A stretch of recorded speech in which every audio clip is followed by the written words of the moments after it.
Ultra. Kat tangan aku ni sekarang ada Oppo Find X9 Ultra dengan dia punya Explorer Kit.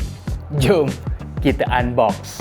Dia punya Explorer Kit, dia punya extender ni besar juga kotak dia. Jom kita tengok apa yang ada dalam kedua kotak ni. Kotak phone dengan kotak dia punya extender ni. Let's go. So kita dapat kad macam ni. Oppo Find X9 Ultra, your next camera.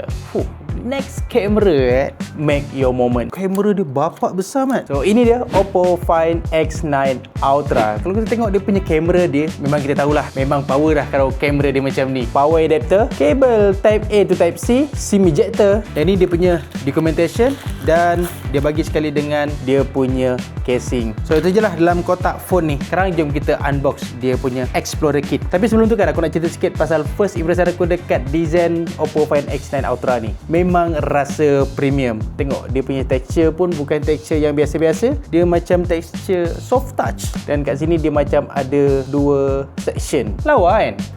Wow. Oppo Hasselblad. Apa yang ada kat dalam ni? Frame ke? Frame gambar. Letak frame gambar dekat sini. Tak apa, abaikan yang ni. So, jom kita buka satu. Dalam kotak ni ada kotak lagi. Ada dia punya mounting untuk lens. Dia punya filter kit. Yang ni dia punya mount untuk dia punya lens, tak silap aku. Yang ni Lumo filter adapter. Dia tulis kat sini. Yang ni dia punya instruction kalau kita nak pasang dekat dia punya extender ni. Dan yang ni dia punya documentation lah. Dan kotak yang lagi satu, inilah dia punya extender ataupun lens. Lumo 300 dia tulis kat situ.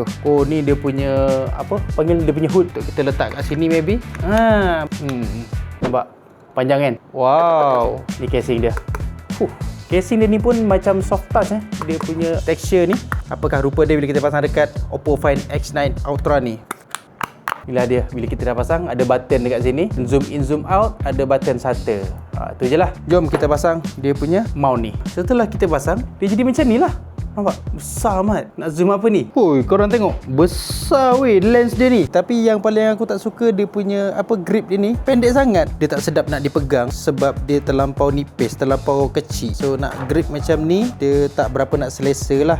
Kalau kita nak pegang satu tangan tu memang tak berat kot. Nampak? Betul dia punya button shutter ni. Berat tu. Ini hanya video unboxing saja. Bagi aku guna dalam beberapa hari dan baru aku akan buat review. Korang stay tune. Aku akan test dia punya kamera ni. Ngam ke tak ngam dia punya foto dengan dia punya video. Jangan lupa follow, like, share untuk next content. Make it happen.